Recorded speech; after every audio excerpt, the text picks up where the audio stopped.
It is with great pleasure for me to introduce our speaker, Curt. He has a degree from Indiana University in Library and Information Science. He was a board member for the Indiana Genealogical Society from 2010 to 2017 and has worked at the Allen County Public Library since 1987 and is presently the Director of Special Collections and the Genealogical Center Manager. So Curt, we welcome you today and thank you so much for giving us some time and sharing about the Allen County Public Library. Thank you, Nancy. Thank you very much. I have three things to mention. First is, would you believe I started when I was 5? No, you wouldn't believe that. Okay. Second, I just wanted to compliment your society for, well, maybe an exception with this afternoon speaker, I don't know, but for the awesome speakers and presenters that you have. If you have any chance at all to make the October seminar, oh my goodness, David Lambert, great presenter, great topics, and on top of that, just an all-around nice guy. So kudos to your society for the awesome programs that you present. I'm going to go ahead and share my screen. I hope it popped up and everyone can see it properly. I'm going to see if I'm locked or whether I can advance. I think I am locked, so let me unshare that and choose the other option as the better one, as Robert Frost would say. And there we go. Okay. The last thing I want to say before we get rolling is, in addition to really being honored to be able to spend a few minutes with you on a Tuesday afternoon, is I wanted to let you know that the handout, there's a lot of detail in there, and I know the print is a little small, for particularly more mature eyes like mine. You should know ahead of time that it's not just a regurgitation of my slides. I know sometimes that frustrates people. They like to walk through the handout as I go through the slides, or as any presenter goes through the slides. I really wanted your handout to be evergreen. So day, week, month, quarter of a year after this presentation, you can still go back to that handout and it makes sense. So there's a lot of detail about what we have on our on-site databases where you actually have to be here. There's a lot of information on the free data that we have on the website. The neat thing about, as you know, about online handouts is the fact that you can click on any of those links in there, those electronic handouts, and you can get right to the websites. So let's get started. The first thing I wanted to share with you, the first slide, the Genealogy Center is open for business in every way. So I know that people are very uncomfortable. Some people are very uncomfortable about traveling right now with cause. But I did, halfway down the first page of your handout, include a welcome back video. It's like less than 5-minute video that we taped just last week, basically telling people that when you're comfortable, when you feel comfortable and whatever makes you comfortable, we would welcome having you here in the Genealogy Center. Nancy and I and others were talking before this presentation about how wonderful it's been over the years to have people from Louisville and your society come visit us for some research, and we've had speakers go down and present for your society as well. So I just wanted to let you know that we are open for business. We have pretty much rearranged our department, so we have physically distanced everything. Research tables, computers. We still have all the public access computers we had before. They're just spread out over the department. And we've taken a lot of chairs away from the research tables. So that 6-foot magic number, or not so magic, depending on your perspective, everything is 6 feet apart. But you still have access to the entire collection. We have made an effort, because we're trying to follow the science and not get wrapped up in any of the politics or the emotion. We persistently clean everything. So if someone pulls a book off a shelf, sits down at a regular reading table, takes some notes, pulls some more books, after 20 minutes, if they leave, one of our staff members, anywhere from a shelver to a librarian, will take disinfectant and go over and disinfect the table, the chair, the entire area. We do that for research tables, microfilm readers, computer workstations. if there's any possibility that we can stop anything from spreading, stop anybody's cooties from getting around, we want to do that. So we're pretty committed to that. And a blessing, we've had no incidents either on staff or with customers. And so we're going to remain diligent until there's more shots in the arm, or until we can say that we're on the sunny side of the mountain. Personal protective equipment. We have plexiglass in front of our reference desks and our ask stations, and the library trustees and our county health officer, because we are a public building, require mask wearing. I know for some that's annoying. Many of us have just gotten used to it. It's just part of what 2020 was, and it's still part of what 2021 is. And then the fourth bullet point there, virtual offerings. I have a little tagline there. In so many ways, we were never closed. We were, again, talking before this presentation about how many lemons 2020 gave us, and maybe even into the first couple months of 2021. And what do we as responsible, mature adults do when we get lots of lemons? We try to make lemonade, right? So we got a lot of curveballs thrown to us in 2020. But what we did is redouble our efforts to more fully and completely describe what we have in our collection, in our online catalog and other finding aids, so that you'll know what we have here. And we redoubled our efforts in scanning and digitizing material, so you can access things from wherever you are. You don't have to be here. You can be in Louisville or Washington State or wherever, and using some of our research materials. So that's a little new look at the Genealogy Center. Last year, in between being a mandated closed and other such unpleasantries, we updated our website. I'll have to make a confession right now, and I hope that I don't sound ungrateful or snarky or overly snarky on a Tuesday afternoon, but I have been a lifelong proponent for library catalogs and library websites to be more like Amazon and Google in one respect, that they're more intuitive. So I think our website, as you can see, very different from our old one. And I think it takes a step forward in trying to make the search experience more intuitive. But I have to admit, we have a long way to go, as most other library websites do. So we're going to explore this a little bit. So this is sort of the top half. And if you would scroll down the website, or if you look at your browser, that's technically the URL, the address for our website. Isn't that just so easy to remember? I mean, that just, wow. https://acpl.com, but never fear.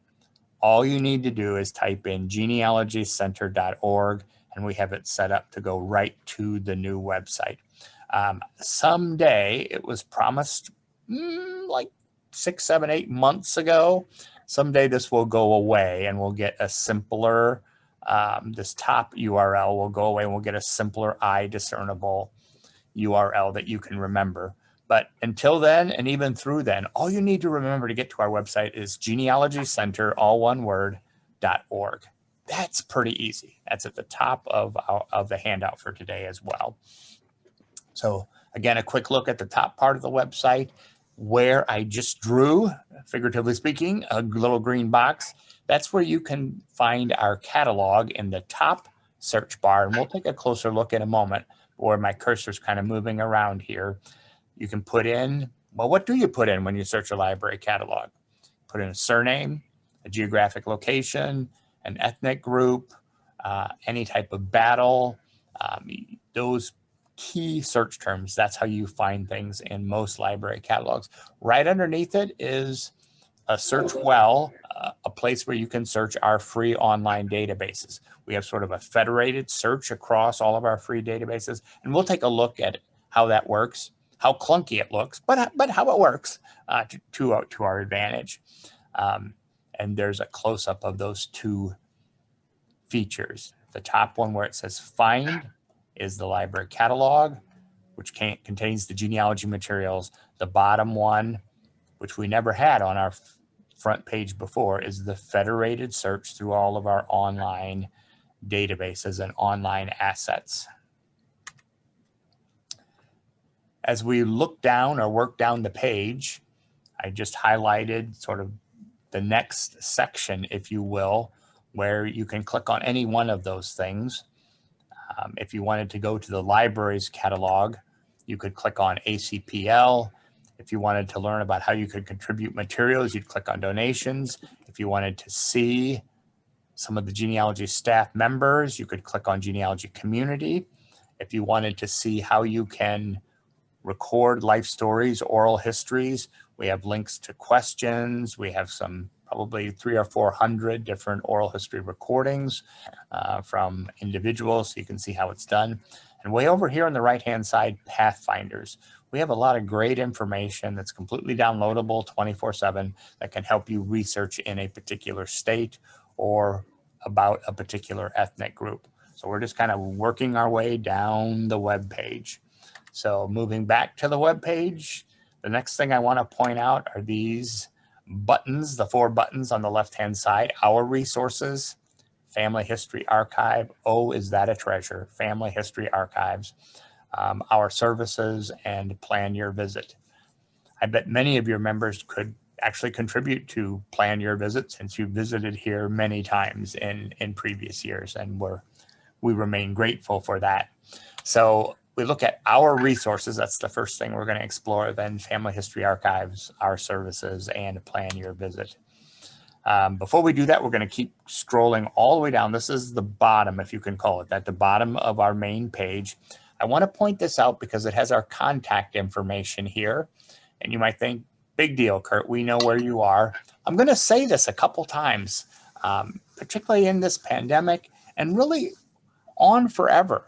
If you have a genealogical research question that you're stumped on, you'd like a different set of eyes to look at it. You'd like a suggestion on, okay, I've looked everything I can find at this state library, this historical society, this repository, where else can I look? Any kind of genealogical information, you can email us. We may not be able to give you the answer, but we certainly will A, respond, and B, give you some good pointers about what we think would be a good approach. Maybe you've done all the things we suggest. Maybe we'll tell you a thing or two that it's like, aha, I should check that. Please pay attention to our email address, genealogy@acpl.info. When I say pay attention, I mean, never feel like you're alone. Like, who in the world can I, ask this question? Send it to us. We'll take a stab at it. And we answer hundreds of these a week. Last month, we answered over 1,000 email requests. And my entire team is still alive. It didn't kill any of us. So we're anxious to do that. Over on the left-hand side of our webpage, on the bottom left-hand side, are all of our upcoming programs through the end of February. By end of business tomorrow, all of our March programs will be loaded in there. There's a slide toward the end, but I'm going to say it now anyway, because we wanted to make lemonade out of some of the lemons that 2020 threw us. Since about March of 2020, we've been doing 2 programs a week, one on Tuesday afternoon at 2:30 and one on Thursday evening at 6:30. We've sprinkled in some additional programs, but they're all found right here and they're free. So you can register, hop on between the great programs that your society offers and the Allen County Public Library's Genealogy Center and a couple of others. You could be on a really nice program every day of the week. So it's a great opportunity to learn. So we're going to spend just a little bit of time talking about the catalog and the search bar. I hope, again, not to appear in any way negative or snarky on a Tuesday afternoon, but I'm on a lifelong crusade. I'm not sure I will live long enough to make library catalogs more intuitive. A lot of people, my entire career, have struggled with library catalogs because they're just not very intuitive. So I hope to give you some tips on that. Our library catalog, not just our website, but our catalog itself, is barely a year old. It's like a year and 3 months old. So we went with a brand new product from an old workhorse company in the library space called OCLC. And oh my goodness, we didn't know what a heavy lift it was going to be to help them develop this product. And it's still being developed. So it gets better literally every week. We wish we could leap ahead a couple of years till it's so we could be more at a finished product, but it's a tool. So let's see if we can kind of collectively get some wisdom on how to use this tool. So best searching in library catalogs. One thing that I forgot to put on this slide that I'm going to mention right now, many of you have probably heard this, in any database, with few exceptions, whether it's Ancestry, Find My Past, or the Genealogy Center catalog, that phrase, less is more, really pays. So if you're trying to key in an entire title, or, okay, I'm looking for Pennsylvania, Dutch, Germans, and I think it's Civil War or Adams County, or no, try to pick a few, 2, 3, 4 keywords, no articles, less is more. So that's thing number one. Thing number two is to remember what I call the 5 search keys. That's what you want to put into any database search mechanism, search box, or any library catalog. So surname obviously is going to be important for us. We can't put all our eggs in that basket, but we obviously want to search on the surnames we're interested in. For me, it's Witcher, Englert, Gogol, Shook, Renner, etc. For my wife, it's Youngs and Farmers. Surname, really important. Almost as important, and many people I fear don't believe me, or believe those of us who know this is true, the geographic location is almost more important than names. You need to know where to look for the names. Many materials, books, periodicals, microfilm, won't have very good surname tracing, so they won't pull out all the surnames, but they'll tell you it's from Owsley County, Kentucky, where my wife's family is from, or they'll tell you it's from Walla Walla County, Washington, or they'll tell you it's from, Fairfax, Virginia. Geographic location, really important. Ethnicity. So often in our searching, we don't remember that each of our ancestors have what I call an ethnic fingerprint. So whether it's Irish, English, German, French, doesn't matter.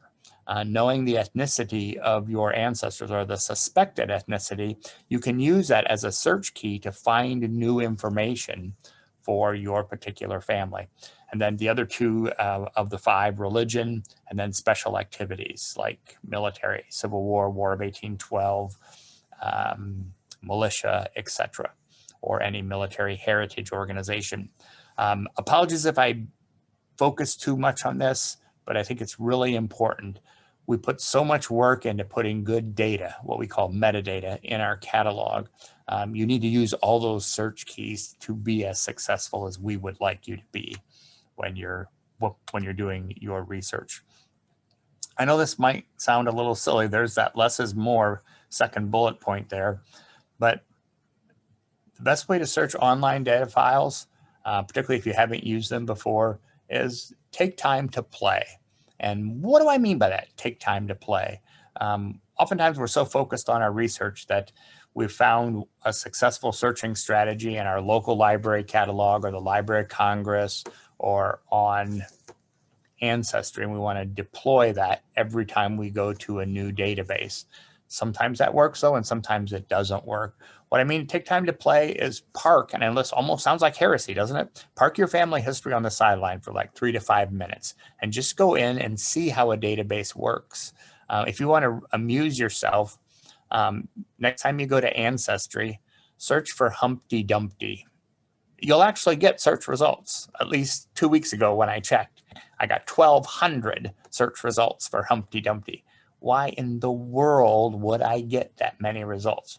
We don't have time to talk about all that, but it let me know how the database is working. So when you're at commercial databases, some of them have algorithms set up so that you will never get a null set for an answer. You'll always get an answer, no matter what you put in there. You can put Frankenstein in there. You can put Martians and space aliens in there, and you'll get a search result.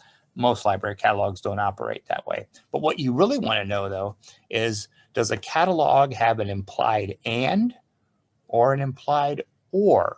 Is it doing a straight word search, or is it doing a dirty ASCII search? And if you don't know what all those terms mean, don't worry about it. It just is great for us to play around a little bit. Search for your dog's name, your bird's name, your cat's name. See what pops up.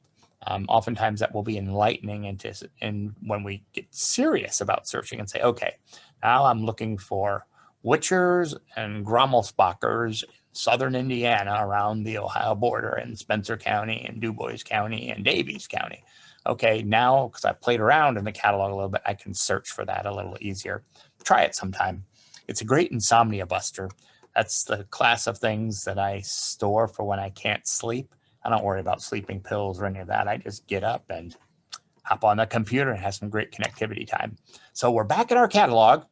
The rosy purplish find magnifying button, if I held my mouse over the right-hand part of that where the drop down is, all these things would drop down. I can search for titles, authors, subjects, series. I personally always like to start with all, and so I just leave it where it's at. And our catalog is getting better and better at this. Amazon does it. A lot of other databases do it. A lot of catalogs that libraries have do it. When you start typing, it then begins to populate options. This function will get better and better at our library catalog as we go through the months of 2021. But I just put in Fulton County, Ohio, and look at all of my choices. Fulton County, Ohio, then Fulton County, Ohio in subjects, in everything. Then the Historical Society pops up, some histories pop up, and even a family history pops up. So it does make you scratch your head a little bit. So you can choose any one of those if you want to, or you can just click find and it will search whatever you put in the search box here, Fulton County, Ohio. When I'm doing geographic searching, I usually like, again, to put in the least number of words and almost dare the catalog to give me a too large a search result, because then I can put in more words to help narrow it down. If I put in a lot of words right away and get 0 as my search result, I don't really have an idea about where I struck out. If I would have put in Fulton County, Ohio, soldiers and statesmen, railroad workers and lawyers. Well, maybe lawyers was the word that gave me the result, the empty result set. But if I just put in soldiers and statesmen, I might have gotten 1,000 books. So again, I hope not to confuse. Less is more. Put in the least amount of words. So we're going to click on Fulton County, Ohio, and we end up with 43 books in the Genealogy Center. Because this is a library-wide catalog, I always caution people with the new catalog to click on branch and then genealogy to make sure you're just getting genealogy materials. And here it shows you have 43 for Fulton County. I know, you don't have to tell me. Our webpage looks pretty darn mediocre. What are these huge big titles? They're so big I can't really see the whole title. We're working on that. I know it's a pain and I apologize for that. But if you hold your mouse over an abbreviated title, like the second one here, it will actually pop up more of the complete title. So under History of Fulton Township, ... you have History of Fulton Township, Fulton County, Ohio, from first settlers, etc. That's just one little trick. So if we would have clicked on that, we would have gone to a resource. So I was just looking around to show you some other examples. What's nice about the new catalog is we're able to tell you if you are here and if you are remote, more specifically where resources are located. So here's Chelsea, Michigan, 125th anniversary of that. Right underneath it, it says electronic resource. If we would have missed that, under location, it says online. Click the more information tab. And if we didn't see that, the little link up here next to the title, that's saying that there is a link. So let's do what we were instructed to do. Click on the more information tab, and then a different screen pops up and it gives us the actual URL that we can click on to get to the actual source. So here's a source that's in our catalog, part of our collection, but you in Louisville or Washington State or wherever you happen to be joining us from, Florida, Virginia, you can click on that link and see a copy of the actual book. It's been digitized, this one by the Hottie Trust. Hottie Trust and Internet Archive are the two big digitizing entities, along with Family Search. that we link a lot of books to. We have hundreds of thousands of links to books in our collection that are freely accessible wherever you are at. And we put all those links in the catalog. And so you can see, we could read this book, we could search through it, see the search box right up here toward the top right. We could put in an ethnic group, we could put in English, we could put in our surname, Witcher, we could put in a geographic location, maybe a township, maybe some other place near Chelsea, Michigan. So a lot of options there. Just wanted to show you, if we had been looking for the Wilson or the Thompson family, here's one of those long Victorian era titles that seem to go on forever. And if we click on more information, we see that that book has actually been digitized twice, once by Internet Archive and once by Family Search. So we can click on either one of those links or both of those links to see which one is more easily read online, more easily downloadable, and more easily searched online. So if we click on one of those links, this is the Internet Archive link. I really enjoy Internet Archive because I like the functionality that it provides. Family Search is great. It's also free. Internet Archive, I just like their functionality a little bit better. So notice you can search inside the text where my cursor is toward the top right. So I could put in Witcher family to see if perhaps Witchers are in the Wilson Thompson family. We know about all those collateral lines. You could put in whatever family you're interested in, or location or date, whatever you want to search. I like the options down here at the bottom. Notice where my cursor is kind of making a circle. That's what's called the film strip view. And some people think I'm kind of nuts when I say I like the film strip view, but I like it for larger books. Why? In a film strip view, you can't read the pages, but you can see where all the chapter breaks are. You can see where illustrations are.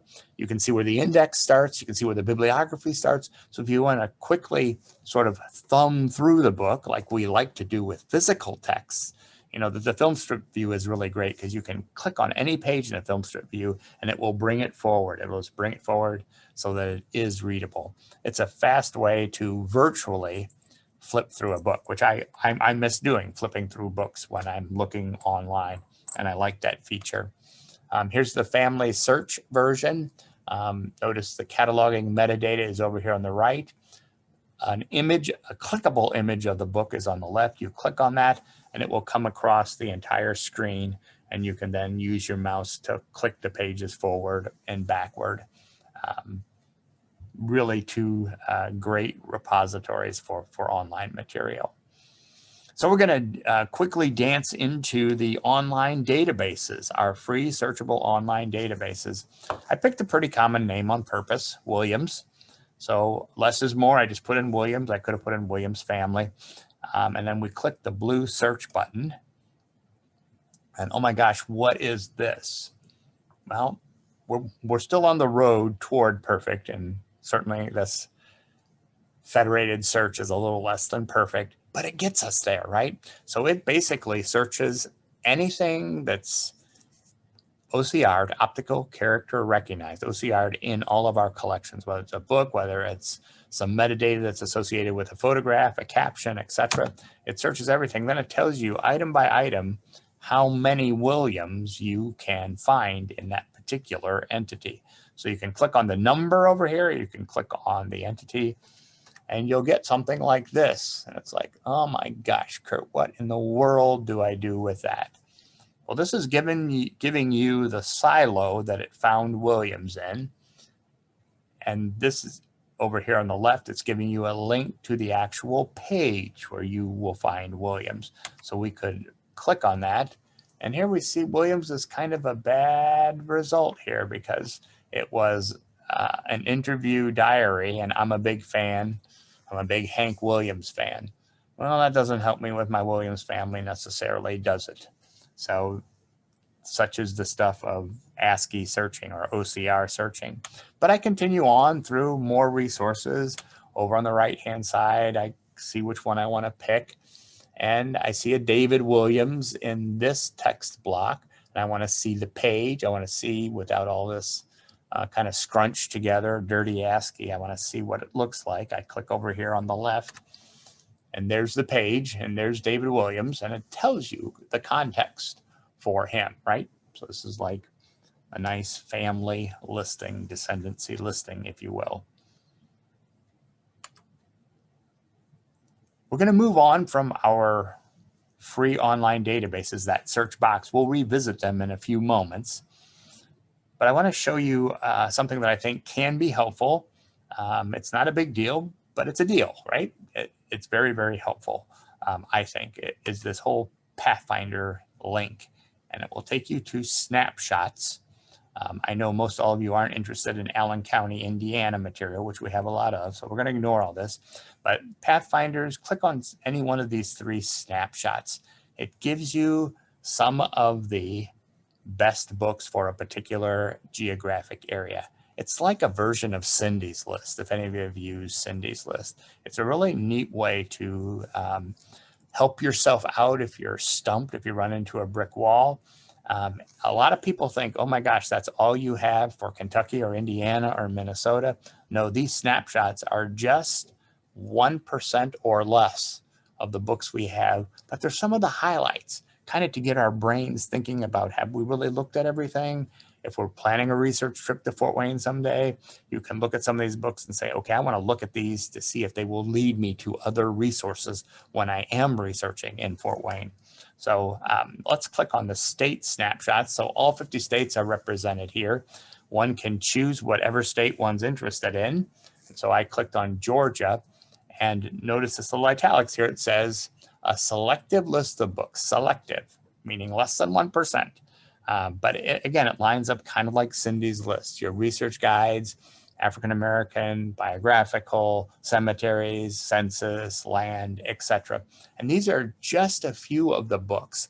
What I have found useful, and maybe I'm, in a minority of one, what I've found useful is just looking at those titles and getting ideas about what other things I might look for in my area of interest. Like, oh, they don't list anything from, Cobb County, Georgia, or DeKalb County, Georgia, but maybe they'll have this same sort of thing in biographical works or in cemetery records. In the subjects, we clicked on states. If we had clicked on subjects, one of the subjects in the snapshots is something that my colleague John Beatty put together, Next Steps and Discoveries. This is, I think, a really good thing if you're stumped.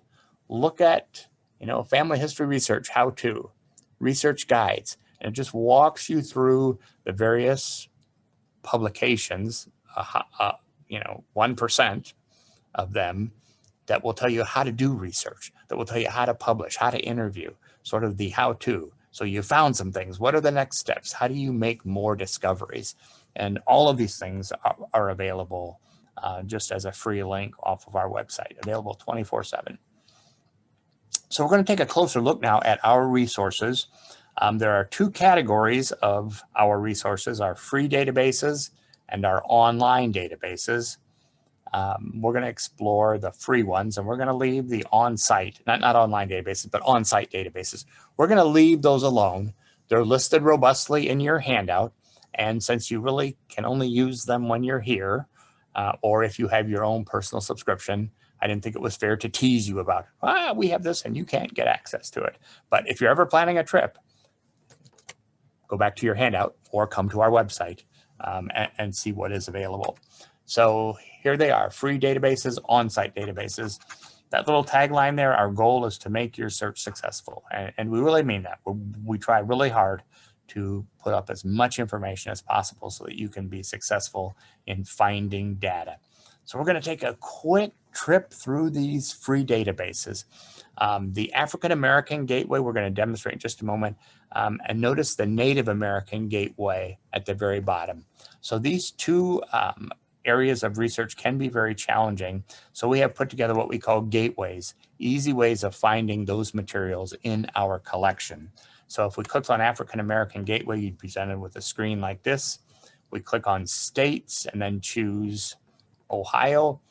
Several hundred websites will come up, and then every single resource we have for African Americans in Ohio will be listed alphabetically by county. Again, that's why location is so important. So I did a screen capture for Kentucky. So this is the last of the websites, and 99% of the websites that we link to are free websites for African Americans in Kentucky. And then the bibliography of our collection starts, and there are thousands of books. Native American Gateway is the same way.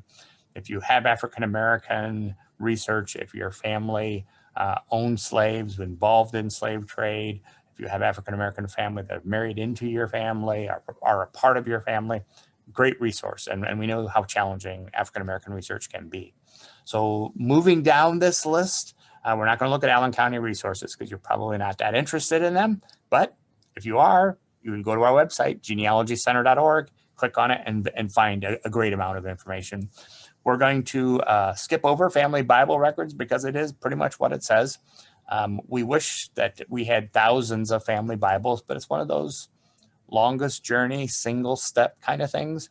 We have several hundred family Bibles on that website, but no more than that. But we actively try to get more family Bible records. But we're going to figuratively click on family resources. And we have thousands of family resources. And we've grouped them together in surname clusters, if you will, A to E, F to J, etc. And if we virtually clicked on the first one, A to E, as we were looking for Ewing family, we would have done that, and we would have come to the Ewing Family Association page.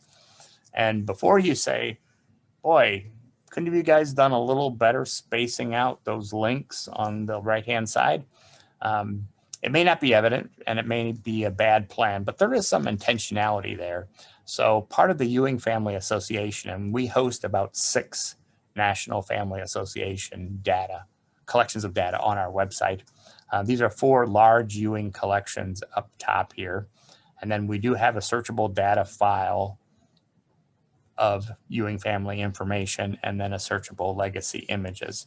So 4 major collections, part of the Ewing Family Association, a number of searchable data files and images, and then the last 2 are links to the Ewing Family Association and Clan Ewing across the Great Pond.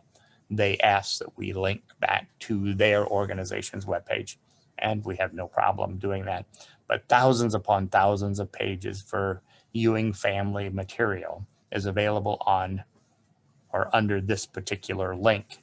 Anything that is scanned, that is OCR, optical character recognition read, will pop up in our federated search. So you will find lots of Ewings if you would put Ewing family in that federated search where I earlier put Williams.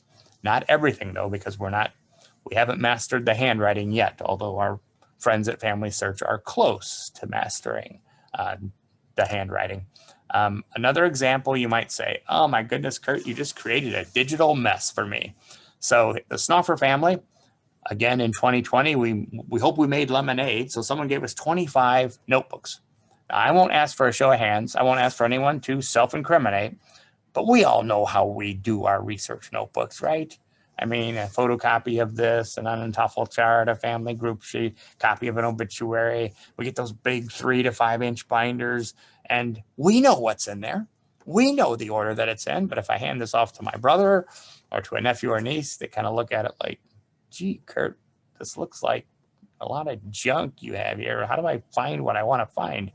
Well, we went ahead and scanned these 25 3-inch binders, but we also worked with the donor to create really extensive, I thought I had a slide there, it must have dropped out, really extensive table of contents page where as many families, both the head of the family and the spouse with maiden name.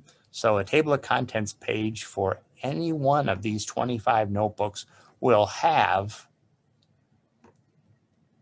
dozens of surnames that are findable in that federated search that we looked at a few minutes ago where we put Williams in.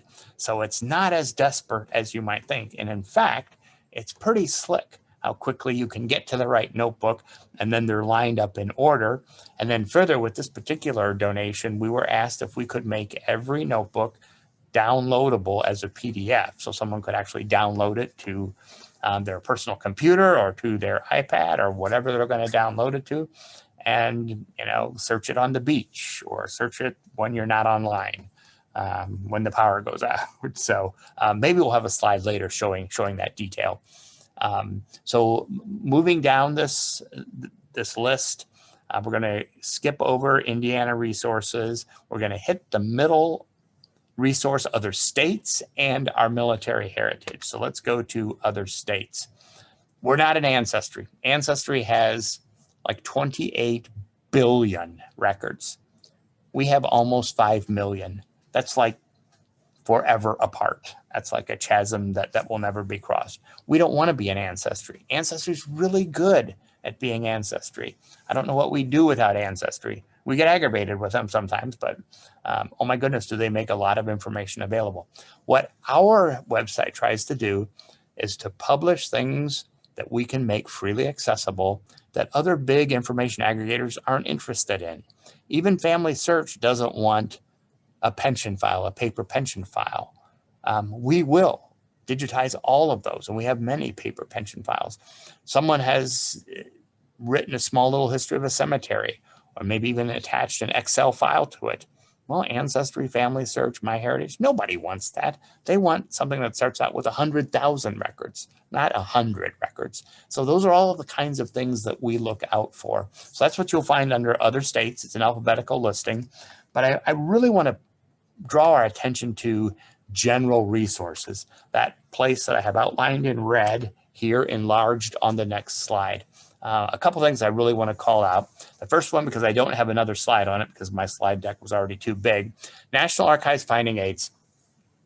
We have digitized, with permission of the National Archives, most of their stuff is copyright clear anyway, many of their finding aids for their microfilm collections, now collections that are on Ancestry or Family Search or other one of the archives digitizing partners.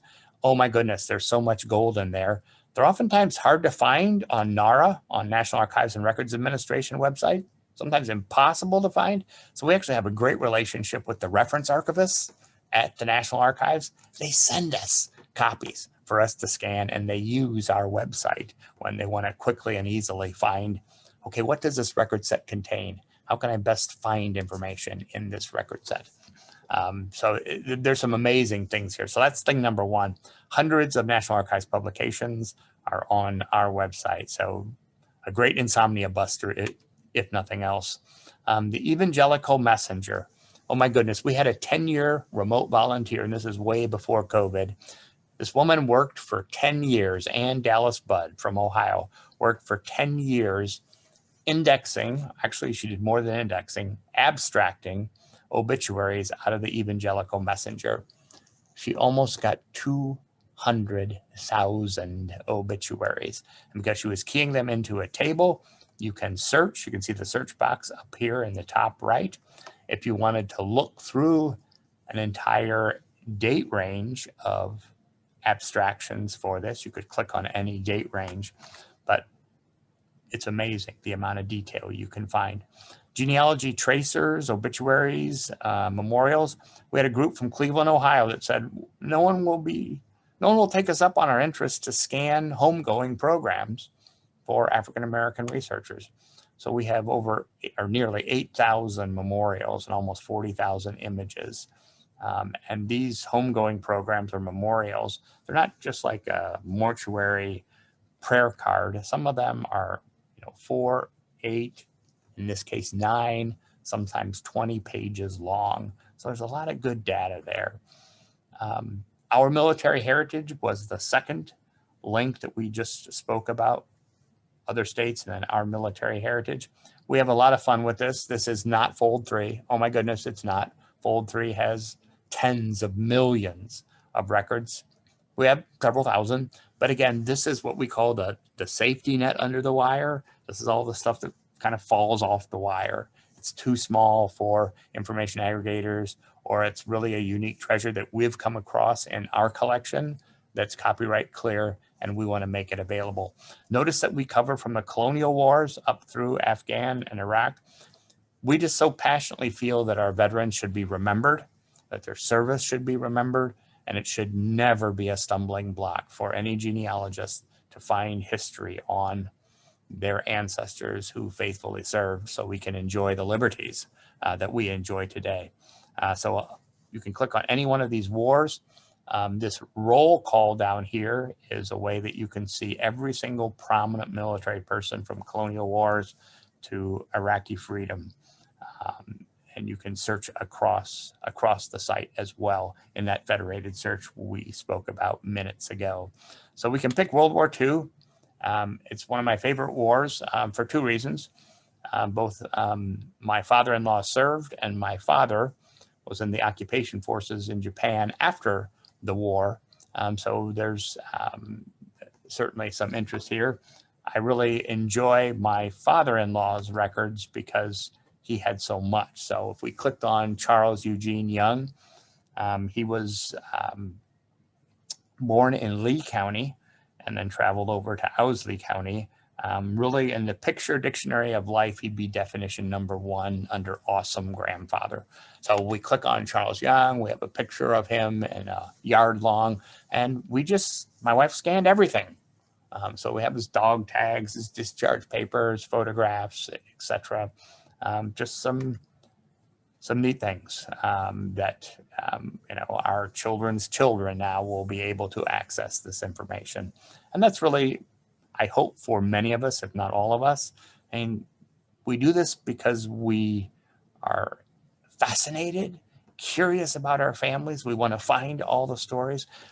But for most of us, I believe a part of this is we want to leave something for the grandchildren of our grandchildren whom we will never meet. We want to leave something for them. So our military heritage is a great way. So Anna Dang, she wrote to all of these men in World War II, and she ended up marrying one of them. I put that out there because, okay, this is a Fort Wayne gal, lived and died in Fort Wayne. These people are from Fort Wayne. Why might that have a much larger impact than just Fort Wayne, Allen County, Indiana? Well, what we know about regimental histories, about letters and diaries, oftentimes many more people in the regiment, in the company, in the division were listed, named, talked about in letters and diaries and regimental histories. So when we can sort of find a gateway to a particular unit, who knows who all is covered in that? But a really neat collection of letters. This is one of my favorite collections of letters. One, because again, it's a Fort Wayne guy. And the first letter, it's a great one. It's on your screen. We'll zoom in on it in a moment. But we have over 6,600 pages of Glenn Baker's letters. And oh my goodness, the names that are in there, what happened with all the various units that he was associated with. It's a history of World War II through his eyes. But you gotta love this first letter.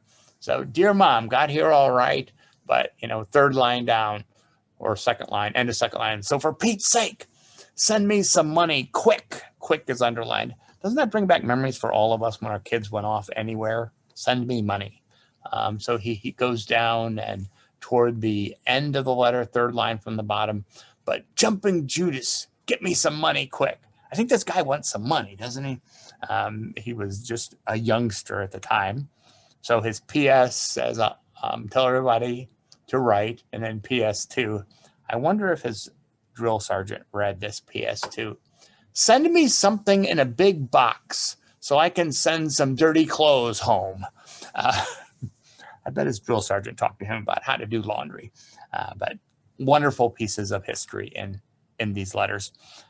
We also do some planetary digitizing of posters. This is one example of the Spanish-American War, and we keyed all the names at the bottom of them, and we zoned the photograph.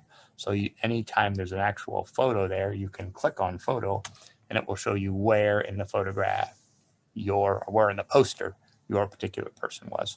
So we have a little bit of fun with the digitizing of these assets.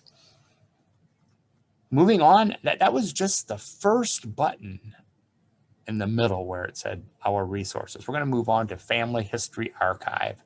Oh my goodness. All of this is free. we didn't do this. We're partners with everyone here, everyone listed here. We are partners. But oh my goodness, this is freely available information. So quickly, so as not to take too much of your afternoon, family history books. Do you know that everybody on this call has a personal genealogy library of 500,000 family histories and local histories? That's how many books are in Family History Books, the Family Search Digital Archive. Over 500,000 books you can read online for free. You can search, you can download. Of that 500,000, over 30,000 are from the Allen County Public Library's collection. The majority are from the Family History Library's collection, but there's some from the Clayton Research Library in Houston, Mid-Continent, in Independence, Missouri. We have some partners out east, the Onondaga County Public Library in New York, Historical Society of Pennsylvania. Oh my goodness. They built our personal research library, 500,000 items.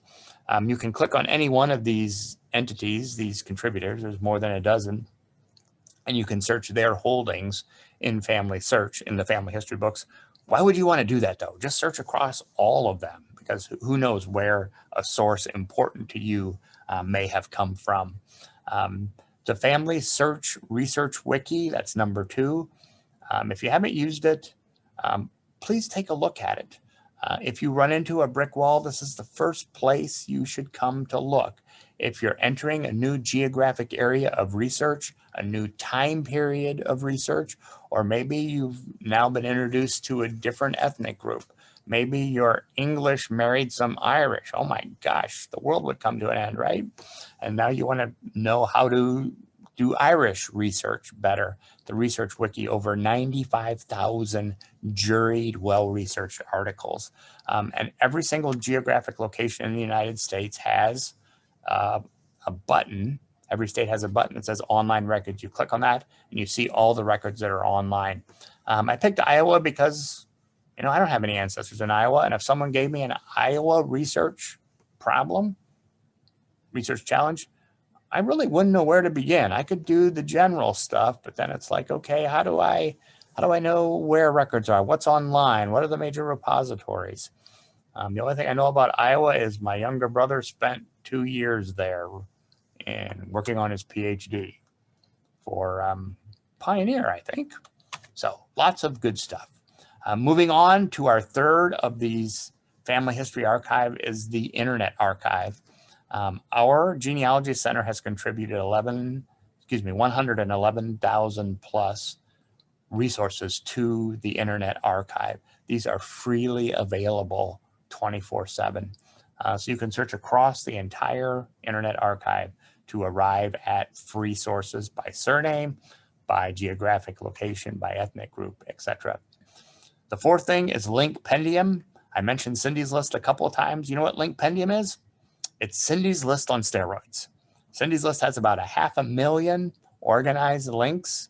LinkPentium has 10 million organized links.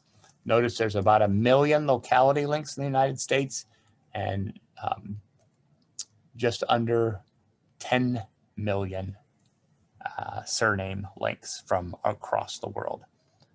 Great place. And then this last source is WeRelate.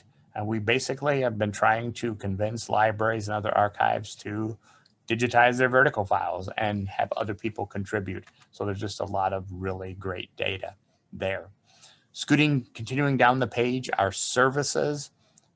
I've talked about this a couple times. Ask a Librarian. There's that email address. It's an active link on the website. Click on that and ask us. If you are planning to visit Genealogy Center tours, we're happy to give any tours. And in addition to our Ask a Librarian, we will do in-depth consultations. So you can send an email to us and say, I'd like to schedule a 30-minute consultation. I'd like you to see what I've done. I'd like you to take a look at my documents. I'd like you to show me how to search on Ancestry or how to use the Family Search Wiki. And we will set up a Zoom consultation where it's just you and a reference librarian. So you can use our email or you can use our consultation services. We continue to publish Genealogy Gems, which is our monthly electronic newsletter. There's a form on our website where you can fill out. We don't sell your email address. We don't share it with anyone. It's just to get you an email. We publish on the last day of the month. So we have one coming up on February 28th. So fill out the form or send us an email to genealogy@acpl.info. You've heard that before.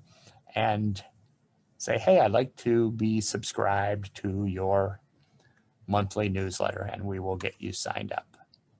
So learning opportunities, I spoke with you about this at the top of the hour. Tuesday afternoon programs, Thursday afternoon programs, and about half of our programs are recorded and available on YouTube. So you can view them again or view them for the first time whenever it's convenient for you, and the consultations that I just mentioned. At the bottom of our webpage, bottom left-hand corner, we have 4 social media channels. Take advantage of the one that you're most comfortable with. A lot of people like Instagram. We publish happenings in the department, some nice slides about new books, etc. There's our YouTube account with over half of the virtual programs that we've done viewable on our YouTube account. Just a couple more pieces of advice, and I'll be happy to answer whatever questions you have. Increasingly, in the times we live in, we just need to get comfortable with technology and embrace new technology, as all of you have this afternoon, and my hat's off to you. Again, taking those lemons and making lemonade. Virtual programs, YouTube offerings, social media, that's how we can engage when we can't travel.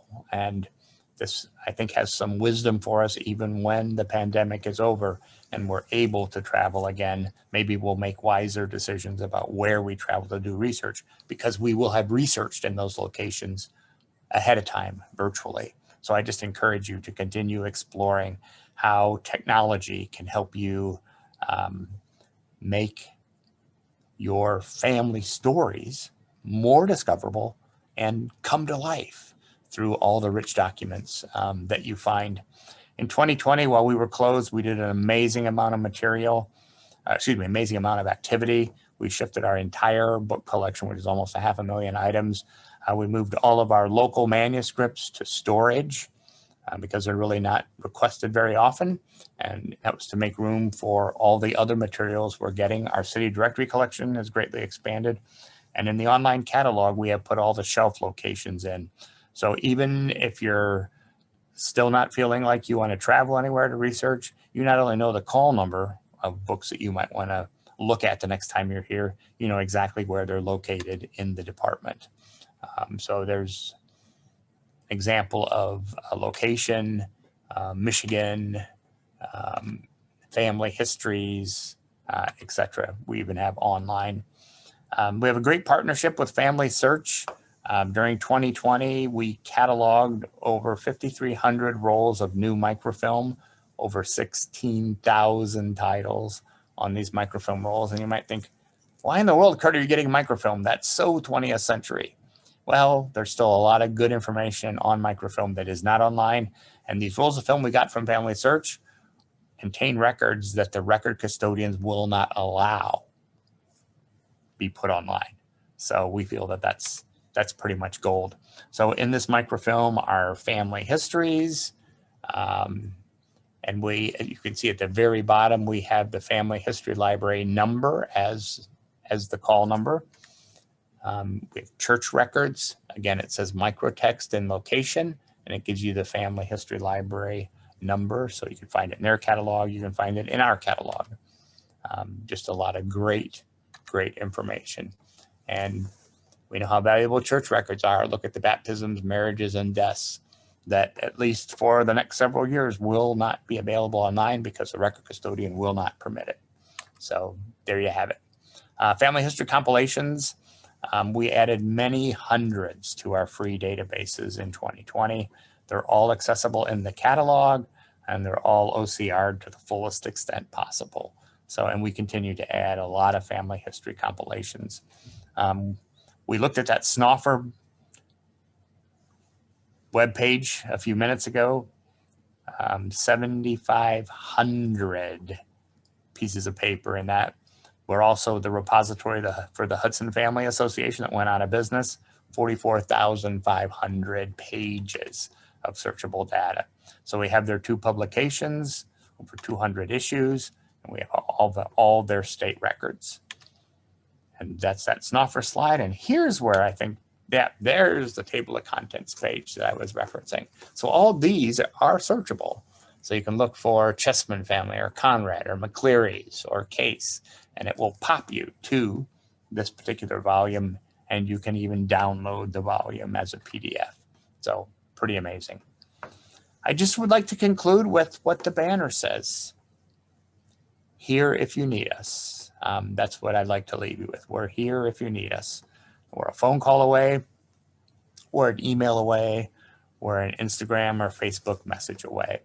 I hope I've given you a few new things and maybe emphasized a few things you already knew in this new look at Genealogy Center resources. I'd be happy, Nancy, to entertain any questions that people may have put into chat. I think I'm going to stop my screen share now so we can all see each other a little better. I do have a few questions here. Great. Not a lot, but a few. Early on, Steve Shell, I think is his name, asked, are your 2 times a week programs that you offer, are those archived? I'm going to give you a hesitant yes, Steve. So you can find them on YouTube. That's where we publish them. There are some presenters, and I totally understand it. I'm not one of those, but there are some presenters who do not want to be recorded, and they don't want their presentations online. So that's what I mean by a conditional yes. Every time we can, we will record the presentation, but we want to be respectful of the speakers. And then there's the whole gremlin issue, right? So with technology, every once in a while something goes haywire and you think you're recording, and lo and behold, when you get done, it didn't record. Nothing's there. Happened to us last week. It's still a mystery, but short answer, yes, we try to do that. Super. And I just want to make a note that we are recording this presentation to everybody, and Curt has allowed us to post it on our Louisville Genealogical Society YouTube site, and it will be on our website for members under documents. So if you're a member and you go to our webpage, you can click on log in and then click on documents, and you can find this presentation from today, because I think I want to go listen to it a second time too. Somebody asked, and I think we answered it, should I register for an Allen County Public Library card or account to use your website? Only if you are feeling just really generous and benevolent. So it is a great question. So to come here in person, you do not need to have a library card. There's no entrance fee. There's no entrance requirement. If you wanted an Allen County Public Library card, it would cost you $85. You think, why $85? That's how much the local taxpayers pay in property tax to support the library. What will a library card get you if you pay $85? It will get you free parking, period. You're not a resident, so you're not going to be checking out books. You're not going to be using Hoopla or Freegal or some of those popular sites. All of our on-site databases, we couldn't make those available even to our local residents outside our buildings. So your library card would get you nothing. It gets you free parking. To make that pay for itself, you have to come up here 9 times a year. So like, just put it on your calendar. The first of every month, come to the Allen County Public Library so I can make my library card pay for itself. So not meaning to at all disparage the value of the library card. I'm a huge public library proponent, and we should support our public libraries. But for us, all of us as genealogical researchers, having an Allen County Public Library card, again, gets you nothing but free parking. It doesn't get you access to Ancestry, to Bold3, to MyHeritage. Your local library probably does that for you. All of our free databases are just that, free. Very good, very good. And so that brought up a question as you were speaking. How is all this financed? How is your Genealogy Center financed? And is it only through the tax dollars? It is. only through tax dollars. I always appreciate that question because I think it's the power of public libraries. We have two funding sources. One is property tax, and that's our largest funding source. And the other one is local income tax. And then we have some miscellaneous other taxes. But essentially, 92% of our budget around there comes from local taxes. And why do the citizens of Allen County want to do that? Why do they want to pay up to $85 a year in local property taxes? The short answer is they've been in a centuries-long love affair with this library, not just genealogy, but we're an oversized library system for our size county. We have 13 branches. We have the Genealogy Center. We have an awesome children's area. So the community has always liked the library. They really like the Genealogy Center because it's a tourist attraction. Gosh, people from Louisville, I hear every once in a while, come up to the Allen County Public Library. So people who come here, grab a meal or two, maybe overnight here. The Genealogy Center is worth about, in pre-COVID times, was worth about $6 million to the local economy. Our budget is not $6 million. So it's a win for the local economy. And just a plug for our society, we usually make an annual visit up to Allen County Public Library the third week in May. Of course, that's been sidelined due to COVID, but we are anxiously waiting and check our webpage. We will, as soon as they release the restrictions, we will, I think our bags are already packed. We will be driving. It's just 4 hours from Louisville up to Allen County, and we go up and spend a week. Many of us do, and many go up for just 2 days or 3 days because it's only a 4-hour drive. It's very flexible, and we have a great time. As researchers, you're there to feed off of each other, and then the library is amazing, as you all know through this presentation.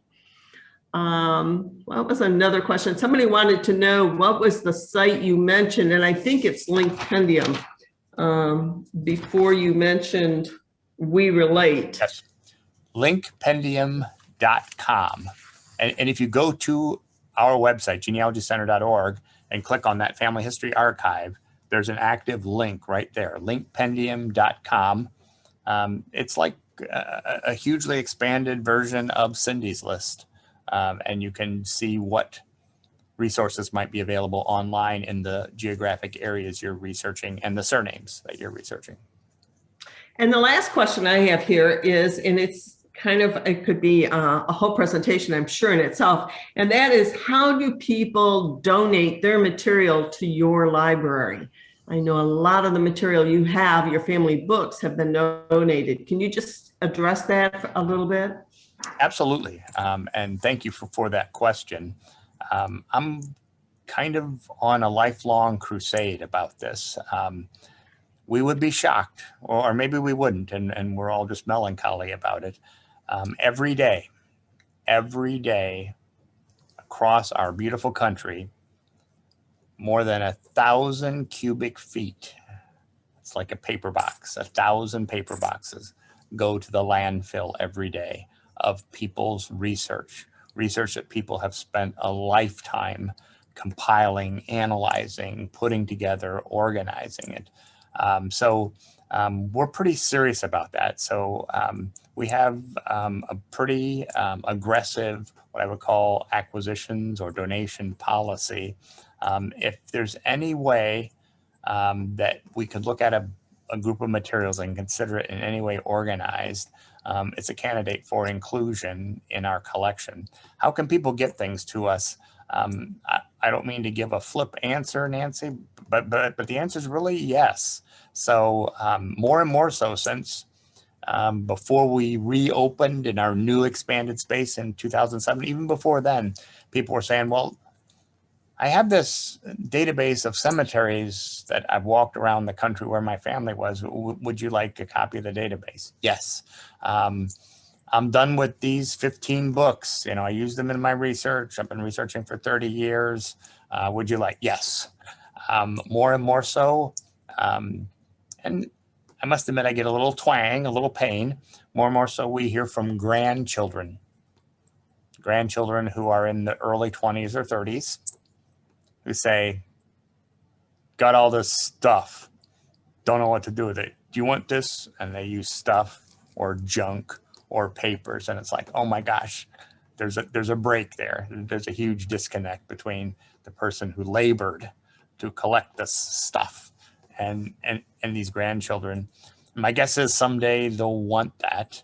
But if we feel very passionate about it, if we at the Allen County Public Library don't help along with other entities, say yes to collecting this material. Right now we have 5 digitizing streams. We're adding about 10,000 pages of documents to our free website every month, sometimes more than that. So we're really serious. We will take research papers, notebooks, libraries that people have collected to do their research. We would just like to see that material have a second life and not go to the landfill.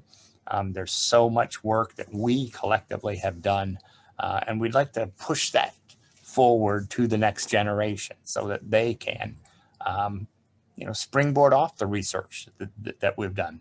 So we'll take personal compilations, we'll take published materials. It's really neat when someone has finished a research project and they say, 20 years ago, you'd have to publish it and shell out thousands of dollars to put it in print if you wanted to share it. They just create a PDF and share the PDF. Some people are using Shutterfly to publish some print copies, but most of the books are in a PDF format. There's not an electronic format we can't handle. Some are more painful to handle than others. Believe it or not, some of you won't believe this. I know you won't. Last week, that's 2021, right? February in 2021, we got a donation. Thank you. And in the bottom of the box were 10 3¼ inch floppy disks. When's the last time you've seen one of those? But yes, we have readers to convert that onto something that's more easily read, more ubiquitous, if it's not already corrupted. And 2 of the 10 were corrupted, so it's gone. But I know that was a long answer, but we welcome donations in any style and any format as sort of our responsibility to make sure that a lifetime's worth of work is made available to other interested parties. So if they wanted to make financial or copies of their genealogy, go to that donate button on your website, and that would lead them to how they could do that. Right. And absolutely, Nancy. And if they wanted to, it's just as easy as sending an email to, hey, I want to make this kind of a donation. Tell me how to do that. And we can walk them through it. Well, Curt, I want to thank you. It's been a great pleasure to sit here this afternoon and listen to all this material. Like I said, I'm going to have to go back and listen to it again, go over your handout. Many, many compliments in the chat that I can't even take time here to read to you, but they have appreciated all your information and your time today. And thank you again for sharing all this information about your wonderful, wonderful facility up there in Fort Wayne. Well, thank you. Appreciate it very much. I appreciate having time with you. Thanks. And thank you to everybody who attended. I see we have somebody from Philadelphia who's talking to us here, and even a group, I think they said from Oregon, who have visited Fort Wayne at the Genealogy Center. So thank you to everybody who attended. Curt, I think the highest number I saw on our chat or our participant was 99, which is, I think, a record for us. We've had several have registered over 100, but never really got to that. You are the grabber there. You grabbed the most participants we've ever had. So thank you again. You're welcome. Thank you. Thank you to everybody who attended. And hopefully we will see you up in Fort Wayne in not too many months. Awesome. Thank you. Thanks very much. Appreciate it, Curt.